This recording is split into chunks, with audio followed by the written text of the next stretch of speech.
no team ever wins a championship unless it's healthy, fully healthy for the playoffs. Did you feel like your team entered the playoffs a little bit behind in that regard? Well, I almost hesitate to answer that question because it sounds like an excuse, but nobody wins a championship every year. Everybody wants to win one. Very few do.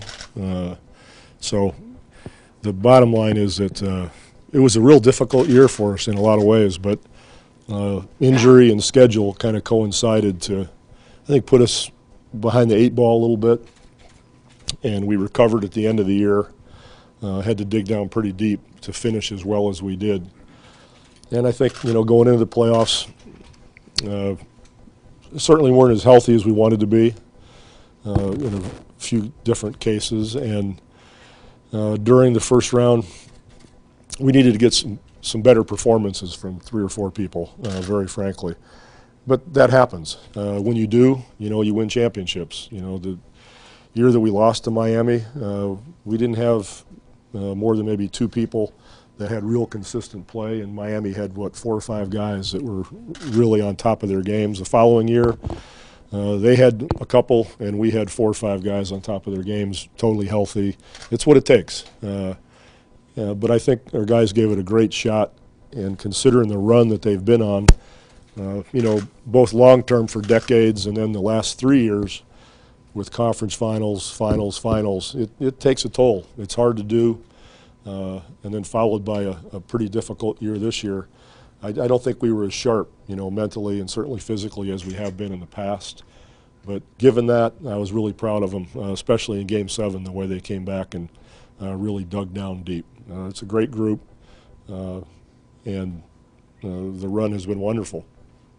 Even with all those struggles, was there ever a point in the year, especially maybe late when you started to rip off some wins, did you feel like you ever got to the point of performance where you felt you needed to be to do that? Yeah, just before Thiago got hurt again. We got him back, and we had our lineup. We were healthy and made that run down the stretch, and then he got hurt again and went down. And then we didn't get him back until the beginning of the playoffs, and I thought that really hurt us rotation-wise and health-wise. So it's, to go all the way, a lot of things have to go in your favor. It could be a referee's call. It could be an injury. It could be somebody having a great night. It's very difficult to do. Did anything surprise you about the season? As far as players are concerned, I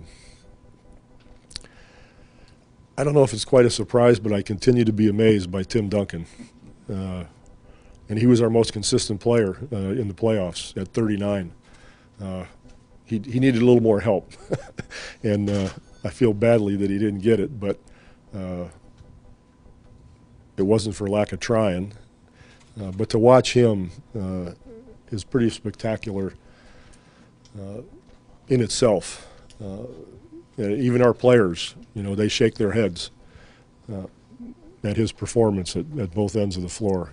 He wants it badly and does it the right way. It's not about bells and whistles and grunting and dancing and doing commercials and all that kind of stuff. He just does it quietly, and that's why we feel badly when we don't get it done for him.